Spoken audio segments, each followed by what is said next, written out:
본 방송에서 제공하는 투자 정보는 투자 판단에 대한 조언입니다. 방송에서 제공하는 주식의 가치, 가격 상승 및 가격 하락에 대해서는 방송사에서 보장하지 않습니다.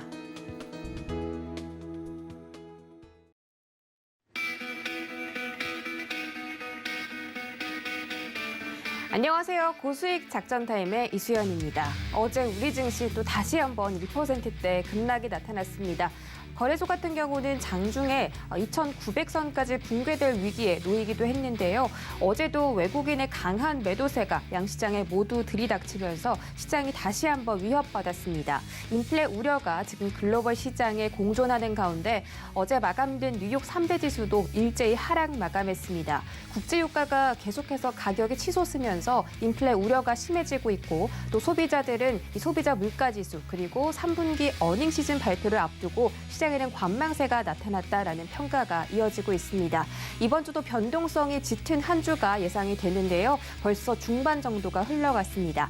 수요일장도 고수익 작전타임과 함께 하시면서 전략들 챙겨가 보시기 바라겠습니다. 오늘의 투자 작전 화면으로 만나보시죠. 김민수의 작전 키워드 시간에서는 삼성전자, 7만전자 붕괴에 대해서 다뤄보도록 하겠습니다.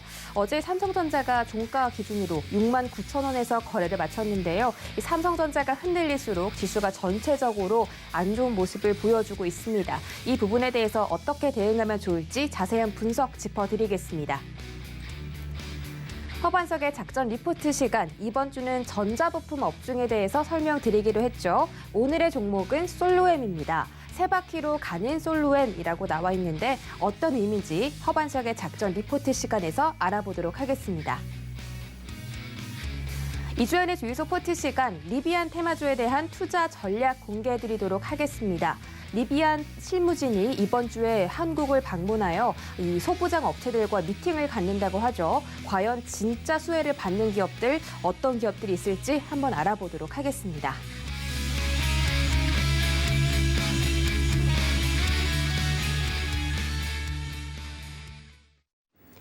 네, 첫 번째 시간 김민수의 작전 키워드 시간입니다. 레몬리서치 김민수 대표와 함께합니다. 안녕하세요. 네, 안녕하십니까. 네, 반갑습니다. 첫 번째 키워드 확인하시죠. 삼성전자 7만전자 붕괴 충격이다 이렇게 나와 있습니다. 어제 삼성전자가 3.5% 하락하면서 종가 6만 9천 원에 거래를 마쳤습니다. 삼성전자가 3분기 굉장히 놀라운 실적을 발표했음에도 불구하고 주가에는 전혀 반영이 되지 않는 데다가 오히려 이렇게 지수가 떨어지면서 삼성전자가 같이 하락하는 모습이 연출이 됐습니다. 아무래도 4분기에는 또 반도체 가격에 대한 압박도 있을 것이고요. 이런 부분들이 3분기에 좀 미리 반영이 되고 있다. 이런 시선도 있습니다. 삼성전자가 지금 이 바닥이 좀 열려 있는 것 같은데 앞으로 좀 저가 매수의 기회로 삼으면 좋을지 아니면 조금 더 지켜보는 게 좋을지 궁금한데 의견 좀 여쭙겠습니다. 네, 삼성전자 지금 전 국민 500만 명이죠. 예, 지금 주주가 500만 명 가까이 되고 있는 상황 쪽에서 삼성전자의 충격은 그 누구도 반가워하지 않는 상황들이라고 봐야 될 것 같고요.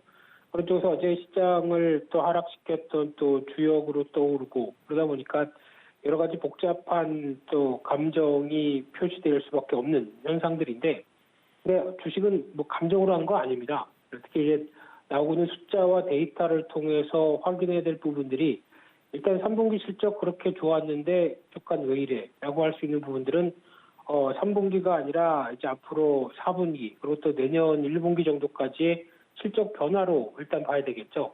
그러다 보니까 3분기 생각보다 괜찮았던 실적들이 일단 메모리 가격의 변화가 당장 지금부터 이제 또 이어지는 분위기와 함께 또 4분기까지에서 1분기까지 이어질 또 메모리 가격들의 여러 가지 흔들리는 모습들, 특히 지금 동향을 보게 되면 주력 디램 반도체도 그렇고 어떤 고정거래 가격은 9월 달까지가 유지가 돼 있는데 선물 가격이라고 하는 스팟 가격이 벌써 꺾이고 있다 보니까 이런 걸 보통 데드크로스라고 얘기를 하죠. 그런 쪽에서 앞으로 고정거래 가격을 끌어내릴 만한 이유가 되겠다라고 한 쪽에서 이 부분이 아무래도 좀 부담스럽게 바라보고 있는 상황들이고요. 물론 삼성전자의 실적 구조를 보게 되면 다른 여러 가지 다양한 사업군이 있다고 하더라도 절대적인 또 수익성에 차지하는 상당 부분들은 메모리 반도체 쪽에 특히 이제 D램 쪽이 상당히 또 중요한 역할을 하다 보니까 이에 따른 부담감들은 주가에 반영되는 과정이라고 봐야 될 것 같고요. 그렇게 봤었을 때 일단 지금 어떤 D램 반도체에 대한 전망을 보게 되면 단기적으로는 좀 더 위축이 된다고 하더라도 또 여러 가지 전망을 보게 되면 빠르면 내년 2분기부터는 또 반등할 것이다라고 바라보는 주 요인 중에 하나가 일단 이제 주력 D램 반도체에 대한 변화가 나오기 시작하는 거죠. 대표적으로 DDR4에서 DDR5로 넘어가는 과정이 나오다 보니까 이번에 인텔에서 새로운 엘더레이크라고 하는 CPU가 나오면서 자기네 평으로는 AMD보다 훨씬 최신판보다 훨씬 좋다고 얘기를 합니다. 그만큼 인텔이 주도권을 또 CPU 쪽에서는 잡아가는 변화가 나올 텐데 그렇게 되면 또 거기에 적합하게 업그레이드된 성능의 DDR5가 또 들어오기 시작한다라고 하게 되면 일단 지금 저희가 DDR4의 가격과 함께 변화를 체크했다면 앞으로는 DDR5에 대한 주력 가격들이 변화로 체크를 되겠죠. 이게 지금 과도기로 이어질 상황이다 보니까 당장은 DDR5가 출시가 돼서 전원이 들어간다고 하더라도 약간 타임이 걸린 시간이 변화가 필요하겠죠. 즉 DDR5가 본격적으로 적용되기에는 적어도 지금부터 한 1년 걸린다라고 했을 때 서서히 변화가 들어오기 시작하게 되면 DDR5는 보통 4보다 가격들이 훨씬 더 높게 되겠죠. 최소 한 20%는 증가한다라고 하게 되면 이런 분들이 메모리 반도체 쪽의 역할론들이 더 어떤 앞으로의 기대되는 국면이라고 하게 되면 그런 어떤 과도기적인 흐름들을 보인다고 봐야 될 부분들이고요. 그런 측면에서 또 가장 눈여겨봐야 될 부분들이 서버용 D램 같습니다. 즉 지금까지는 DDR4 중심의 서버용이라고 하게 되면 여기서도 DDR5로 전환되는 수요와 속도가 나오기 시작한다라고 했을 때 특히 당연히 조금 더 투자를 하는 입장이라고 하게 되면 돈을 좀 더 준다고 하더라도 최신형 그리고 또 전력 소모가 좀 덜한 쪽 이쪽을 선호할 수밖에 없겠죠. 그렇게 되면 이 부분들이 반영이 되는 흐름들이 나오게 됐을 때는 적어도 내년 상반기 이후에는 조금 더 기대할 요인들이 더 많다고 보는 게 맞지 않을까 생각이 되고 있고요. 게다가 또 하나 중요한 거는 지금 삼성전자가 비메모리 반도체를 키우기 위해서 어떤 비전을 계속 제시했던 부분들인데 그래서 지금 어제도 나왔듯이 지금 적어도 한 비메모리 반도체 쪽에서 캐파를 3배 정도 늘리겠다라고 하는 계획들이 로드맵이 거의 이제 현실 보여줬던 비전과 앞으로 이제 로드맵들이 거의 이제 그 레벨업 시키는 단계들이 계속 맞아 떨어지고 있다라고 하게 되면 계속 기대감은 높아질 수밖에 없겠죠. 근데 지금 TSMC와 경쟁하는 게 단순한 점유율 흐름들로 경쟁하는 것보다 기술력으로 앞으로 점유율을 뺏어오겠다라는 입장이라고 하게 되면 이 부분이 좀 더 속도가 났었을 때 TSMC와의 어떤 격차를 좁힐 수 있는 또 하나의 무기가 되지 않을까라는 쪽인데 이 부분은 계속 또 기술을 개발하고 그걸 또 적용받고 또 상용화하는 여러 가지 과정이 있다 보니까 일단 또 당장은 아니겠죠. 그러다 보니까 지금 시점은 여러 가지 앞으로 기대되는 측면들은 있는데 당장은 메모리 반도체 가격의 하락세를 좀 우려하다 보니까 당연히 주가가 이제 그걸 반영하는 과정이라고 봐야 될 것 같고요. 게다가 또 하나 중요한 요인들은 삼성전자의 다른 실적 외의 변수들이 또 주가를 누르는 현상들. 즉 삼성그룹 쪽의 삼성가의 재산세를 상속세죠. 상속세를 납부하기 위해서 이 부분에 대한 이제 부담감들이 수급 부담으로 연결될 가능성들이 어제 처음으로 반영됐다고 봐야 될 것 같고요. 보통 지금 삼성가에 매도할 수 있는 매도를 위한 금액으로 보게 되면 약 한 2조 원 정도. 그래서 지분율이 소폭씩 다 낮아지는 꼴로 나올 걸로 바라보고 있는 상황이기 때문에 그를 통해서 어떤 블록들이든 아니면 또 시장에 출회될 가능성은 좀 적을 것 같고요. 이제 블록들 쪽으로 이어지는데 그렇게 하면 거의 할인이 아니겠느냐라는 관점 쪽에서 이런 부분들이 일단 주가에 반영되는 쪽에 흐름들이 약간 수급 측면들이 좀 높았다라고 봐야 될 것 같고요. 그렇게 되면은 앞으로 이제 삼성전자가 해야 될 일은 딱 두 가지 같습니다. 첫 번째는 일단 기술력의 격차를 통해서 앞으로 떠오르는 비메모리 반도체 쪽에 어떤 성과를 보여내느냐라는 부분들을 계속 또 추적을 해야 될 것 같고요. 또는 두 번째로는 지금 계속 얘기가 나오고 있는 M&A 관련된 쪽의 동력들이 최근 들어서 좀 잠잠하고 얘기가 없다 보니까 어떤 성장 동력에 대한 점수를 줄 수 없었다라고 하게 되면 이 부분이 가시화되고 변화가 나왔을 때는 또 한번 관심도가 높아질 수밖에 없고 장기 성장에 대한 또 기대로 바뀔 수가 있는 상황들이죠. 그런 쪽인데 아직은 확인된 게 없다 보니까 일단 지금은 결론적으로는 가격과 동향을 봤을 때는 나쁘지 않아서 사고는 싶지만 머리에서 막습니다. 손가락은 사고 싶은데 머리는 막는 현상이죠. 그렇다는 얘기는 지금 같은 약간 이제 큰 출렁임이 한번 나오고 어느 정도 지지권이 확보됐다라고 봤었을 때 대응하는 게 더 맞지 않겠느냐. 특히 가장 좋은 전략은 어떤 삼성가의 지분이 거의 블록딜로 확정되는, 그래서 불확실성이 딱 제거되는 시점들이 가장 좋은 흐름이 아닐까라고 보여지고 있는데, 그때 정도까지는 일단 시간이 좀 더 필요할 수가 있겠죠. 그래서 저점 매수는 타진하되 지금 당장보다는 정황적인 흐름들도 같이 체크하면서 보자라는 쪽으로 약간 더 어떤 여러 가지 이슈를 좀 체크해야 될 것 같습니다. 네, 삼성전자 앞으로 모멘텀 여러 가지가 있지만 지금 이 상황에서는 조금 더 지켜보시는 게 좋겠다. 저가 매수가 유효하지만 지금 당장 저가 매수를 하기보다는 지금 시세랑 이 상황을 좀 파악하고 그 뒤에 조금씩 모으는 전략으로 한번 세워드렸습니다. 두 번째 키워드도 확인하시죠. 네, 두 번째 키워드 원자재 가격 상승 수혜주 관심 지속입니다. 최근에 원자재 가격들의 상승세가 대단하죠. 국제 유가를 필두로 천연가스부터 석탄 그리고 알루미늄까지 계속해서 이 원자재 가격이 상승하고 있습니다. 이 중국의 전력난 이슈도 있고요. 글로벌 에너지 사태가 좀 심각해지고 있는 것 같습니다. 어제도 WTI 가격이 $80 부근에서 거래 마쳤기 때문에 오늘도 에너지주 상승세 돋보이지 않을까 싶거든요. 우리 증시에 상장해 있는 이 원자재, 원유 관련 종목들도 최근에 시세가 계속 나오고 있습니다. 저희가 관심 있게 지켜봐도 좋을까요? 네, 원자재 가격의 상승세와 에너지 가격의 상승세, 이런 전반적인 동향을 봤었을 때는 일단 지금 시장이 의미하는 바가 인플레이션, 즉 물가 압력, 상승 압력들이 상당히 크다라는 거에 대한 반증이라고 봐야 될 것 같고요. 예상보다 이렇게 빠르고 과격하게 이어지다 보니까 일단 연준이나 각국 정부들이 좀 당황하고 있는 입장이고, 오히려 좀 더 느슨하게 했던 통화 정책을 바쁘게 조이는 그런 흐름들로 연결되는 과정이라고 봐야 될 것 같고요. 근데 여기가 이제 가장 중요한 게 이게 일시적이냐 아니냐에 대한 판단들이 가장 중요하다고 봐야 될 것 같습니다. 특히 원자재 가격 대부분의 동향을 보게 되면 유가도 마찬가지겠지만 일단 지난 고점권역 부분들까지 약 한 10년 내 고점대 부분까지 다 들어선 마당들인데, 여기서 이제 더 가파르게 가겠느냐 아니면 여기가 정점으로 이것도 피크아웃이네요. 네, 좀 꺾이면서 변화가 나올 것이냐라는 부분들이 앞으로에 대한 시장 판단을 상당히 중요한 변수로 봐야 될 부분들인데, 지금 연준은 지금까지 입장들이 어떤 일시적이다라는 관점 쪽에서 요즘 약간 이 부분을 좀 선회하지 않을까로 바라보고 있는 상황들인데, 근데 여기서 이제 가장 중요한 부분들은 왜 이때 인플레이션과 원자재가 급등하느냐라고 보게 되면 약간 이제 공급 부족과 관련된 부분들도 연결이 될 수가 있다고 봐야 될 것 같습니다.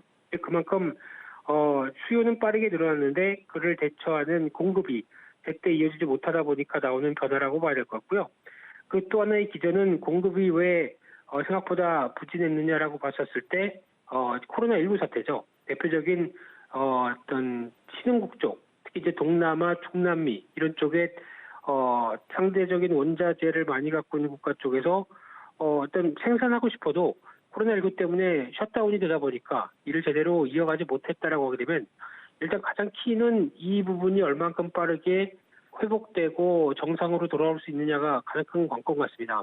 근데 지금 최근에 동향을 보게 되면 동남아 쪽 같은 경우도 그렇고 중남미도 약간 9월 말 기준으로 보게 되면 거의 어느 정도 어떤 공장 가동률을 회복시킬 수 있을 정도로 이 셧다운이 조금씩 풀리고 있는 상황들이죠. 그래서 지금 대표적인 반도체, 차량용 반도체만 본다고 하더라도 지금 현재 기준으로 보게 되면 어떤 9월 달을 넘어서면서부터 8, 90%대 가동률을 보이기 시작한다라고 하게 되면 이 부분이 조금 더 어떤 시장의 변화를 끌어낼 수 있는 흐름들이 아닐까라고 생각이 들고 있는데 그럼에도 불구하고 여전히 어떤 원자재 인플레이션을 압박을 두는 에너지 가격 같은 경우도 공공행진에서 크게 흔들리지 않고 있는 상황이다 보니까 일단 이런 이게 고점이냐 아니냐를 논하기보다는 이게 전반적인 판단들이 여기서 어떤 이 고점권역을 단기간에 단기간에 보이고 다시 꺾여 내려갈 수 있겠느냐라는 어떤 패턴과 여러 가지 이슈에 관련된 부분들로 해석을 하는 게 더 맞지 않나 싶은데 이쪽을 예측한다는 건 상당히 어렵습니다. 근데 그 부분을 대표적으로 또 연관되는 종목들을 보게 되면 또 석유화학 같은 경우 최근에 이어지는 게 그와 관련된 제품 원재료 가격들이 급등하다 보니까 그에 따른 또 가격을 인상시킬 가능성들에 대해서 반응을 하는 그런 흐름들인데 근데 여기서 중요한 거는 또 하나 원자재 가격들이 더 여기서 가파르게 올라간다라고 하게 되면 수요가 그를 못 따라가는 현상들이 나오겠죠. 그러다 보니까 차라리 그러면 유가 저렇게 비싸고 기름값 많이 올랐으니까 전기차 살 거야. 이런 쪽으로 선회를 한다던가 그런 또 여러 가지 에너지 가격들에 대한 변화들도 약간 수요를 같이 끌고 오지 못한다라고 하게 되면 가격들은 고점을 시도했다가 또 반락해 버리는 현상들이 나오죠. 그래서 수요와 공급의 논리에 따라서 너무 급하게 올라간 원자재 가격과 에너지 가격들은 오히려 수요를 반감시킨다라는 관점 쪽으로 봤었을 때 이를 적극적으로 또 옹호하기는 좀 힘든 상황들로 봐야 되지 않을까 생각이 들고 있고요.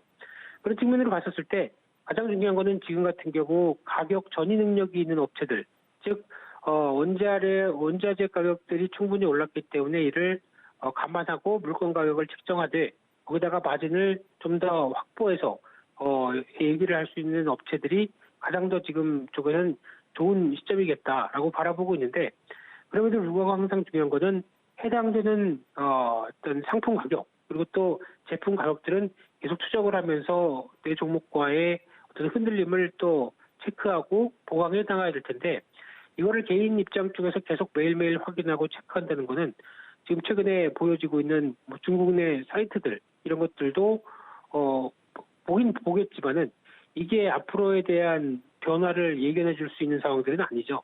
그래서 지금 특히 변화가 나오게 된다면 많이 올랐던 쪽의 고점에서 크게 흔들리는 모습들이 나오겠죠. 그래서 결론적으로는 지금 이쪽에 대해서 앞으로 계속 이어질 것이다라고 확신이 들게 되면은 뭐 매수로 따라가는 게 맞는데 지금 입장 쪽에서는 변동은 커지겠구나라고 하게 되면 굳이 이 가격대와 종목들을 여기서 무리하게 대응하려는 건 그렇게 썩 좋지 않지 않을까라는 생각 쪽으로 바라보면서 대표적인 뭐 LX 인터내셔널이나 그리고 또 OCI는 태양광 관련된 특히 폴리실리콘 가격에 연동되죠.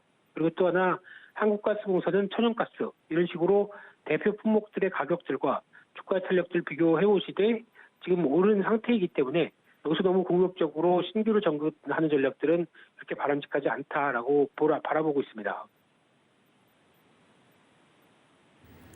네, 원자재 가격 상승에 따라서 우리가 어떤 섹터를 좀 지켜보고 어떤 자세를 취해야 하는지 지켜봤습니다. 자, 마지막으로 시장 대응 작전 세워보도록 할 텐데 어제 뉴욕 증시가 또 하락을 했습니다. 약보합권이긴 하지만 지금 시장이 많이 안 좋기 때문에 이런 뉴욕 증시의 하락 소식은 여전히 투자자들에게는 긍정적으로 다가오진 않는데 어제도 이 원달러 환율이 장중에 1,200원 잠깐 돌파하면서 외국인들의 수급 악재가 계속 이어졌습니다. 오늘자 우리 시장 어떻게 세워볼까요? 네, 오늘 시장에 대한 관점도 어제의 연장선상으로 보게 되면 그렇게 기대할 요인들이 없고 게다가 또 미국 시장까지 보게 되면 실망이 조금 더 커질 수밖에 없는 상황이라고 보여집니다.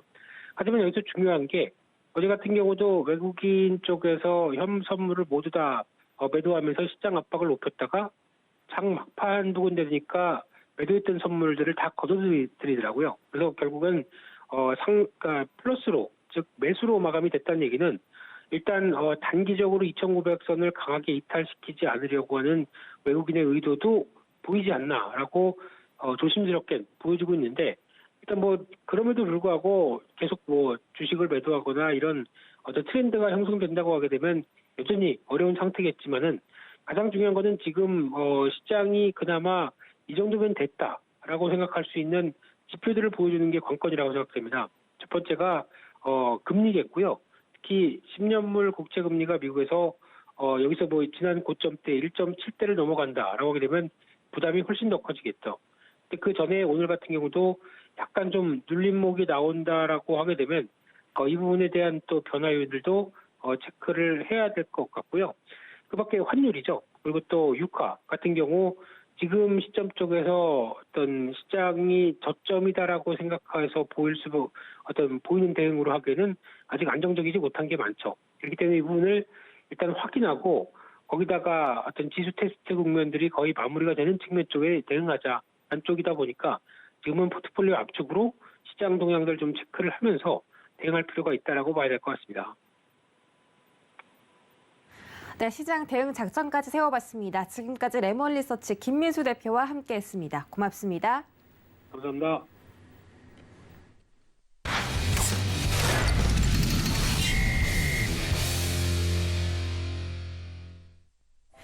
네, 이어지는 시간 허반석의 작전 리포트 시간입니다. 허반석 전문위원 인사드리겠습니다. 안녕하세요. 네, 안녕하세요. 네, 반갑습니다. 이번 주 전자부품 업종에 대해서 설명드린다고 어제 말씀해 주셨는데 과연 오늘의 종목은 어떤 종목일지 화면으로 만나보시죠. 네, 오늘의 종목 리포트는 솔로엠입니다. 세 바퀴로 가는 솔로엠이라고 나와 있는데 이 소리가 무엇인지 좀 궁금합니다. 뭘 세 바퀴로 간다는 건지 오늘 좀 설명을 자세하게 해주셨으면 좋겠는데 네, 솔로엠에 대한 집중 분석 지금부터 부탁드리겠습니다. 네, 세 바퀴로 가는 솔루엠이라는 제목을 좀 달아보았습니다. 그러면 무엇이 세 바퀴일까? 그리고 숫자 3에 대한 이야기를 해야 될 수 있을 것 같습니다. 10월 7일자 유안타증권과 8월 27일자 하이투자증권에서 발간된 리포트를 중심으로 솔루엠이라는 기업을 좀 말씀드려보고자 합니다. 전자부품 업종에 대해서 좀 말씀을 드렸습니다. XR, 메타버스 중심으로의 XR 하드웨어가 앞으로 시장의 방향성이다.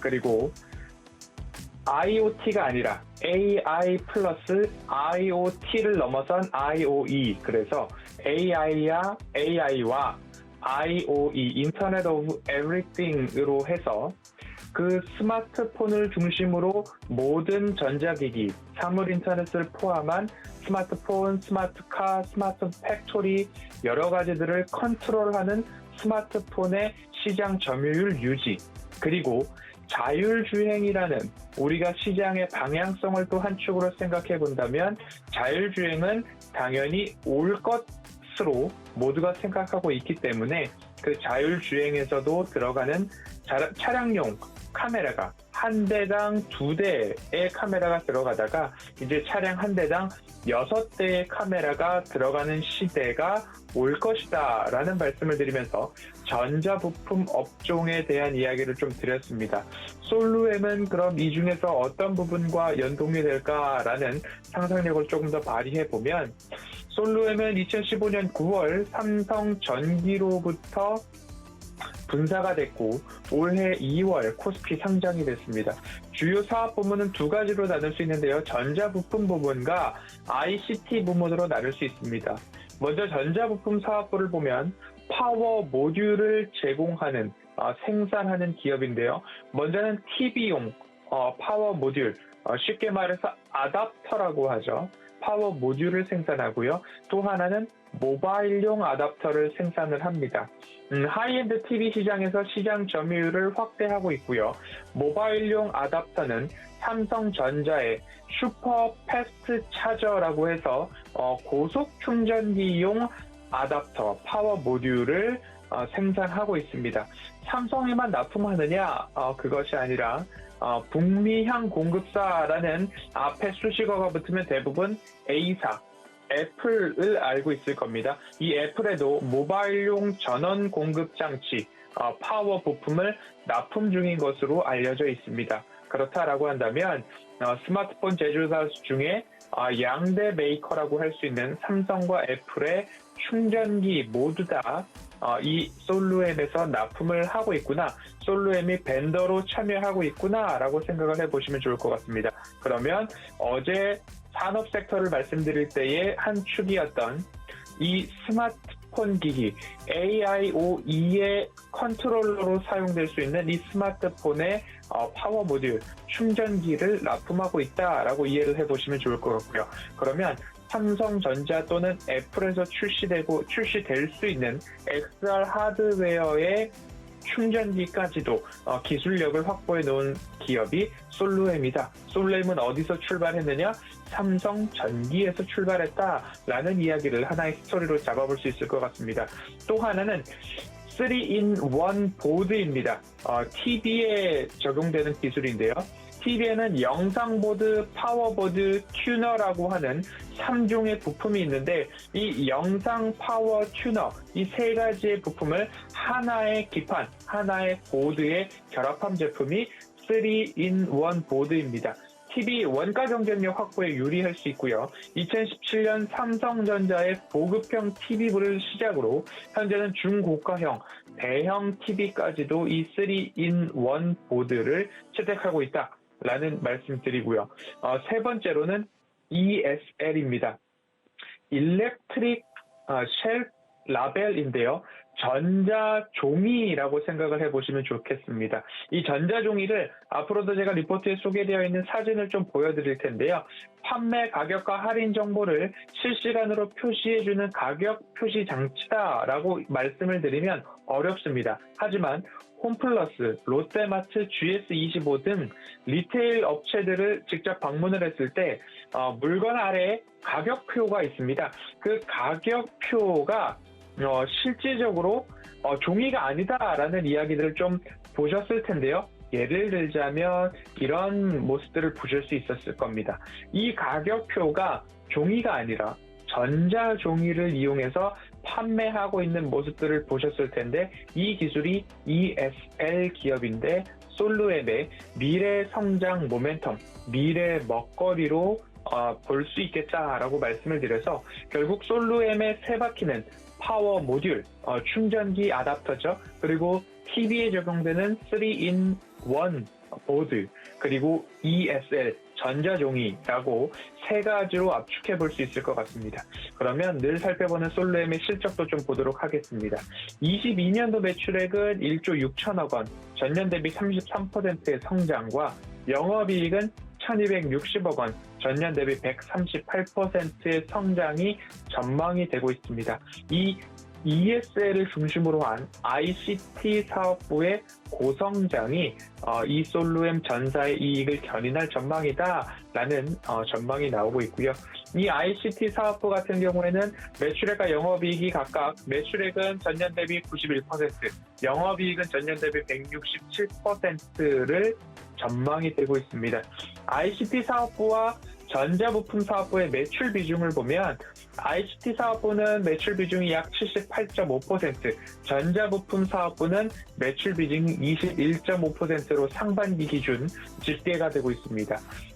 아답터를 생산하는 부품 사업부를 보면 매출액이 1조 1천억 원, 영업이익이 546억 원 올해 전망되고 있는데 이 또한 전년 대비 17%, 전년 대비 영업이익은 108%의 성장이 전망되고 있고요. 올해 하반기부터는 해외에서 코로나19발 공장 가동률이 줄어들었던 부분들에 있어서의 공장 재가동과 생산기지의 수율 안정화에 따라서 마진 개선이 기대되고 있고요. 파워 모듈과 3-in-1 보드 제품의 고객사 다변화로 좀 빠른 확장을 보이고 있어서 영업이익이 파워 모듈은 104% 성장, 3-in-1 보드는 115% 성장까지도 전망이 되고 있다라는 이야기가 들려오고 있습니다. 2분기 실적을 또 보아야 되겠죠. 2분기 실적은 공급 쇼티지, 코로나19로 인한 공장 셧다운 등의 이유로 실적이 컨센서스 두 자릿수 이상으로 하회를 했습니다. 하지만 3분기 실적을 본다라고 한다면 3분기 실적은 매출액은 전년 동기 대비 7% 성장, 직전 분기 대비로 따졌을 때는 매출액 65%의 성장과 영업이익은 3분기 153억 원이 전망이 되고 있습니다. 영업이익률이 4%까지 올라오고 있는 건데요. 영업이익률이 20년도 3%, 21년도 9.1%, 22년도 12.4%까지 개선이 전망되고 있는 모습입니다. 그렇기 때문에 21년도 실적 자체가 나쁘지 않을 것이다. 전년 동기 대비 두 자릿수 이상의 매출액 증가, 그리고 19년도 대비 큰 폭의 영업이익이 회복됨에 따라서 529억 원까지 영업이익 회복이 됐는데, 이 영업이익이 2분기에 멕시코 공장 초기 램프업 비용 및 수율 안정화 비용으로 80억이 좀 반영이 됐습니다. 이런 부분들을 감안해서도 대부분의 영업이익이 회복이 되었다라고 평가가 되고 있고요. 그러면 내년도는 어떨까를 봤을 때 매출액 1조 6천억 원, 영업이익 1260억 원까지 올라올 것이다 라는 이야기가 들려오고 있습니다. 앞서서도 미래 먹거리라고 하는 ESL 사진을 좀 보여드렸습니다. 이 미래 먹거리 측면들을 보았을 때는 오프라인 매장들의 상품 정보를 전자종이에 실어주는 것, 여기서 그치지 않고 ESL의 현 주소를 좀 보면요. ESL은 앞으로 매장 관리를 하는 것뿐만 아니라 그 매장에서 얼만큼 이 물건이 나갔는가, 빅데이터 기반으로 매장을 관리해 주는 것까지 나갈 것 같습니다. 조금 빠르게 말씀을 드리면요. 매출액은 1위 사업자 대비 32%까지 추격을 했습니다. 21년도까지 간다면 1위 사업자의 절반 턱밑까지 갈 수 있는 모습들을 보여주고 있고요. 수주 잔고도 마찬가지로 어마어마하게 올라서서 1위 사업자를 따라 넘는 그런 모습들을 좀 보여주고 있습니다. 그래서 22년 정도가 되면 3위 사업자에서 2위 사업자까지는 무난히 성장할 수 있겠다라고 보여줄 수 있는데, 그렇다면 왜 이 ESL을 집중적으로 보아야 하는가를 말씀을 드리면서 좀 리포트를 마무리해 보도록 하겠습니다.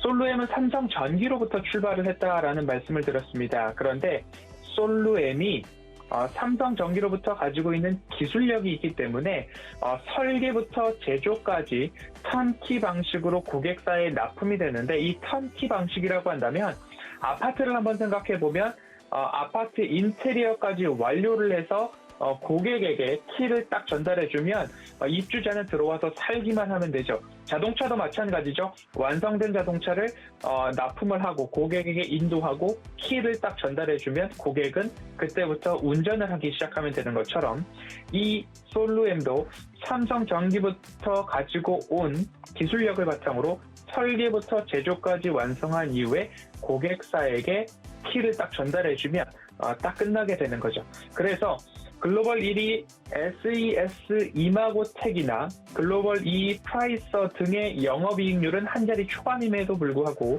솔루엠은 이런 자체 수직 계열화를 통해서 경쟁사 대비 마진율이 높은 두 자릿수까지 마진을 확보하고 있습니다.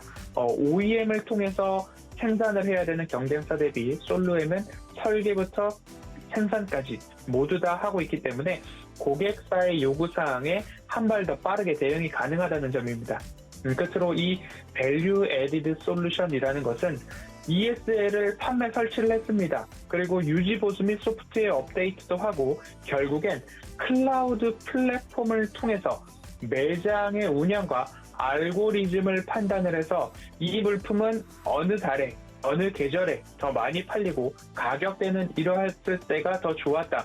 시간대별로 가격을 다르게 할 수도 있고 경쟁사의 가격 전략에 빠른 대응도 가능하다라는 부분을 보았을 때 재고관리 및 매장 운영을 AI 플랫폼으로서의 정보 제공까지 가능하다. 그러면 판매도 AI가 도입되는 AIoE까지 일부분 성장 가능하다. 그리고 앞으로 무인 매장이 많아지기 때문에 무인 매장에도 적용이 가능한 기술이 ESL이다라고 말씀을 드려보도록 하겠습니다. 그래서 파워 모듈, 아답터를 삼성과 애플에 납품하고 TV의 3-in-1 모드는 여전히 채택률이 높고, 그리고 미래 먹거리로서 ESL을 본다면 미래 먹거리 모멘텀까지도 충분한 기업이 솔루엠이지 않을까라는 말씀을 드리면서 차트적으로도 추세 하단에서 접근해 보려는 노력만 하신다면 충분히 수익으로 성과를 낼 수 있는 기업으로 수요일은 작전 리포트 솔루엠 여기까지 소개해 드리도록 하겠습니다. 네, 오늘의 종목 솔로엠이었고요. 올해 2월에 상장한 종목입니다. 앞으로 더 기대되는 종목이기도 하고 지금 조금씩 우상향 그리면서 나아가려는 모습 나타나고 있습니다. 삼성전자 애플뿐만이 아니라 앞으로 미래 먹거리인 ESL 사업 부문까지 솔로엠의 앞날을 기대해 보도록 하겠습니다. 샵 0082번으로 허반석이라고 전송해 주시면 이 이야기들 그대로 방송 외에도 만나보실 수가 있습니다. 네, 위원님 오늘 분석 고맙습니다. 감사합니다. 네, 이어지는 순서 이주현의 주유소 포트 시간입니다. 이 이야기, 저 이야기, 다양한 이야기들 오늘 좀 나눠보도록 할 텐데 이주현 부장님 먼저 인사드릴게요. 안녕하세요. 네, 안녕하세요. 네, 반갑습니다. 테마 부장 이주현 부장님이십니다. 네, 오늘 첫 번째 테마로 리비안 테마 좀 알아보도록 하겠습니다. 어제 시장이 약세장이었는데도 불구하고 또 리비안 관련주들 상승 마감에 성공했죠. 우신 시스템도 18% 급등으로 마무리 지었고 에코캡과 대원 화성까지 강세 보였습니다. 리비안 관련주 사실 좀 시세 보인 지가 꽤나 됐는데도 계속 움직이는 걸 보니까 앞으로 조금 더 투자해봐도 좋을지가 궁금한데요. 어떻게 보십니까?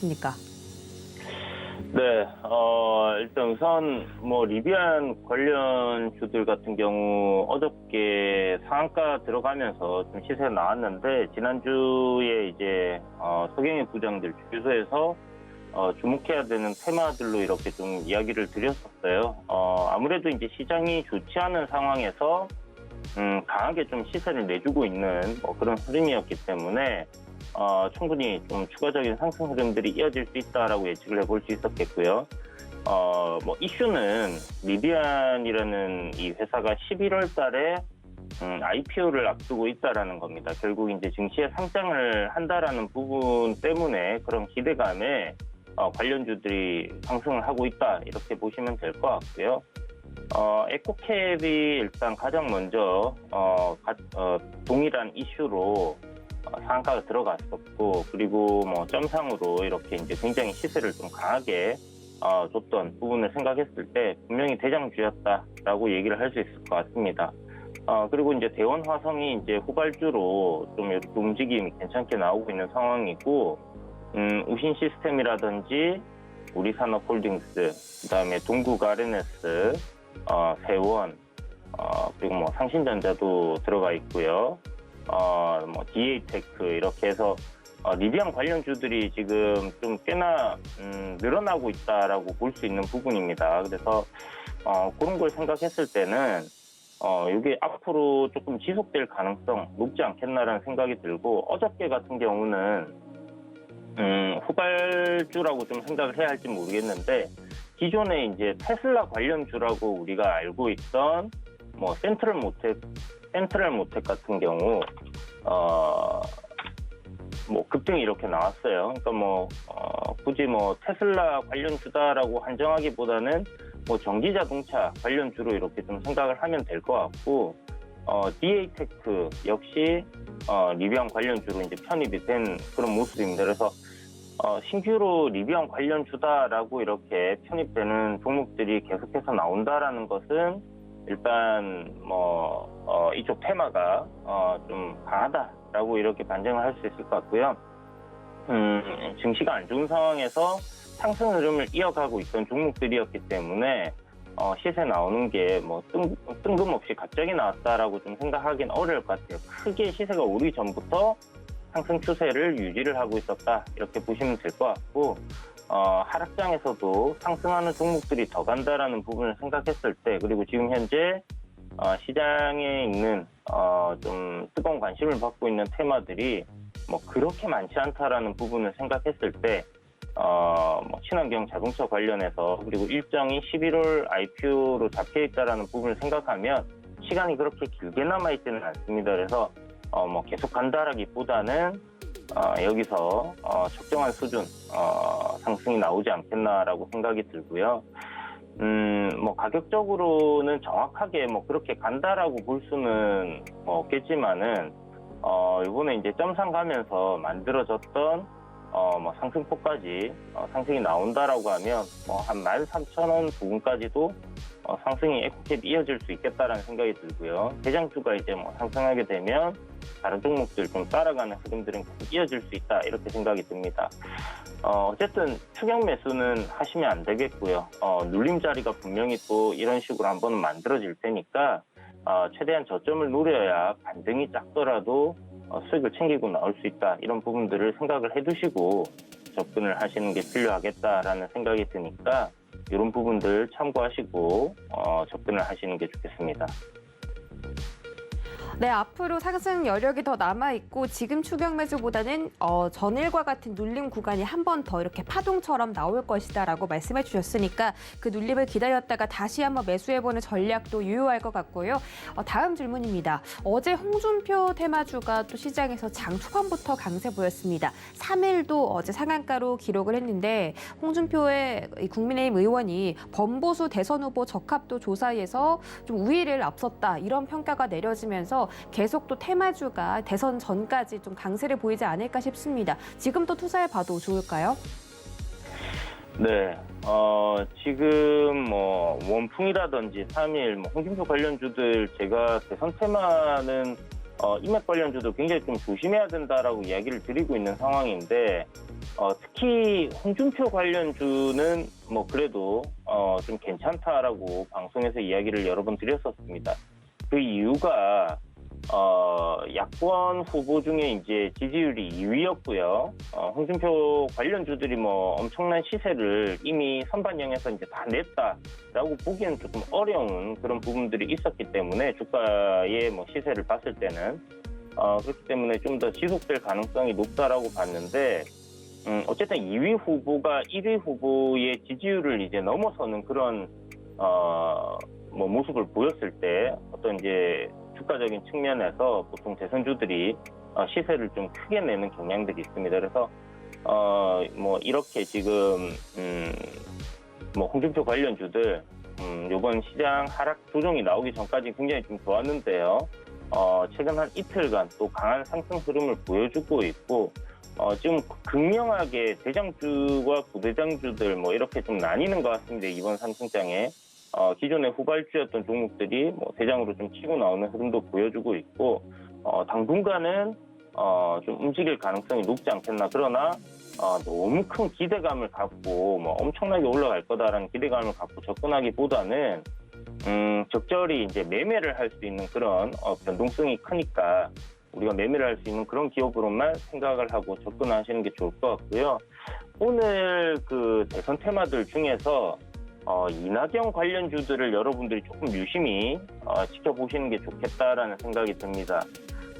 이유는 지금 그 민주당 같은 경우는 거의 후보가 결정이 됐어요. 이재명 후보로 이제 결정이 된 상황인데 지금 불복을 하고 있는 상황이잖아요. 그래서 이낙연 후보가 만약에 그럴 가능성은 굉장히 낮지만 민주당에서 결선 투표로 간다라고 될 경우에는 이재명이 꼭 승리한다라는 보장이 없는 상황이기 때문에 그렇게 되면 죽었다 살아나는 케이스가 되기 때문에 이낙연 관련주들 뭐 짧은 강한 시세를 좀 낼 가능성은 굉장히 높다. 그래서 오늘 뭐 단타거리로 눈여겨 보시고요. 기사나 이런 부분들 한번 잘 보시고 오늘 발표가 있다고 하니까 그 기대감에 조금 움직이다가 꺼질 수도 있습니다. 그렇기 때문에 일단 그 이슈적인 부분들을 여러분들 좀 체크를 하시면서 한번 눈여겨 보시면 만약에 그럴 가능성은 없지만 될 경우에는 시세가 좀 크게 나올 수 있는 부분이니까 참고해 보시면 좋을 것 같다라는 생각이 듭니다. 네, 홍준표 의원 테마주뿐만이 아니라 이낙연 전 대표 관련 종목들도 유심히 지켜보자 이렇게 또 힌트를 주셨습니다. 자, LG전자가 어제 3분기 잠정 실적을 발표했죠. 영업이익은 매출이 역대 최대 실적인데 영업이익이 반토막이 났습니다. 그럼에도 불구하고 약세장 속에서 3% 급등으로 주가 마감했는데 뭐 GM 리콜 사태도 그렇고 어느 정도 이 리콜 사태가 좀 선반영이 됐다 이런 평가도 있습니다. LG전자와 삼성전자 중에 어떤 전자를 선택해 볼까요? 네, 저는 뭐 개인적으로 두 회사 다 좋아하긴 하지만 그래도 조금 더 LG가 잘 됐으면 하는 바람 항상 갖고 있기 때문에 LG전자를 선택을 해야 되지 않겠나라고 생각을 하고 있고요. 뭐 뭐 어디가 더 잘 올라갈 것 같아서 뭐 이런 것보다는 그냥 뭐 기업적인 개인적 취향이다라고 생각하시면 좋을 것 같은데요. LG전자 요번에 실적이 매출 굉장히 좋게 나왔습니다. 그럼에도 불구하고 영업이익이 이제 많이 뭐 49% 정도 전년 동기 대비해서 뭐 이렇게 좀 안 좋게 나온 부분이 있는데 충당금을 한 5천억 정도 쌓았죠. 그러니까 지금 GM 관련해 가지고 리콜 사태 발생하는 부분에 대한 뭐 손실이 잡힐 거니까 그에 대한 충당금을 좀 쌓으면서 실질적으로 실적이 좀 안 좋게 나오는 그런 모습을 보였는데 어제 같은 경우 참 이게 아이러니하게도 삼성전자의 실적은 역대 최대치가 나왔는데 그날부터 이제 주가가 또 저점을 깨고 박살이 나는 그림이 나와줬고 LG전자는 실적이 안 좋다라고 나왔는데 어저께 또 상승이 나왔어요. 그런 거 보면 뭐 실적 발표가 임박했을 때는 사실 뭐 주가가 좀 선반영한다든지 뭐 이런 것도 있는데 삼성전자는 그런 것도 못 해주는 상황이고 LG전자는 뭐 실적이 안 좋다라고 하지만 뭐 지금보다 실적이 안 좋을 가능성은 적다. 그러니까 뭐 실적의 저점을 쳤다라는 그런 관점으로 좀 접근되는 것 같습니다. 고가권에서 이렇게 지금 뭐 박스를 그리던 흐름, 뭐 파동의 고점과 저점을 놓고 봤을 때 지금 현재 LG전자 같은 경우는 거의 목표치에 이제 도달을 했다라고 이렇게 보면 될 것 같고요.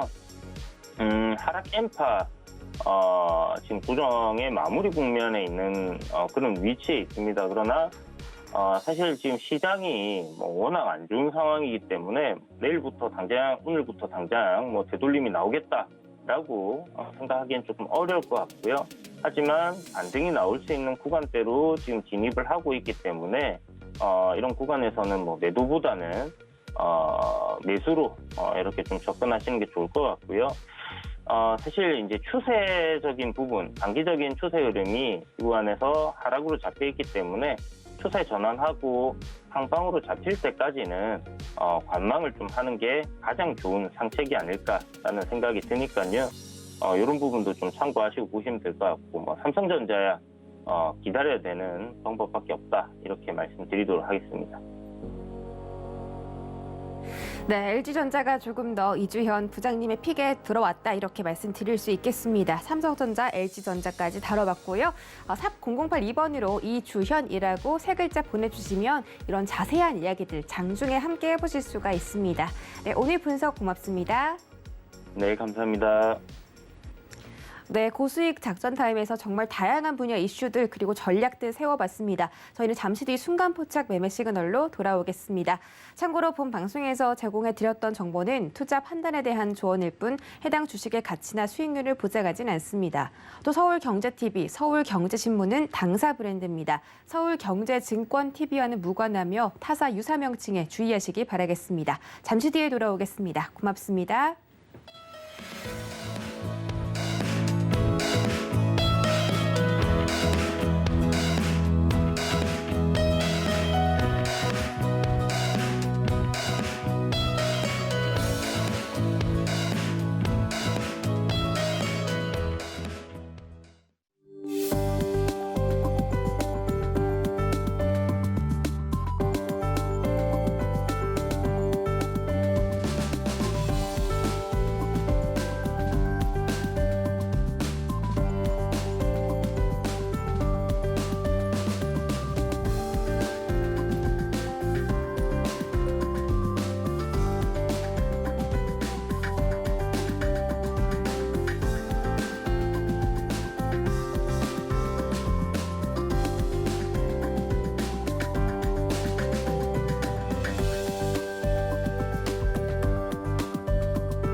본 방송에서 제공하는 투자 정보는 투자 판단에 대한 조언입니다.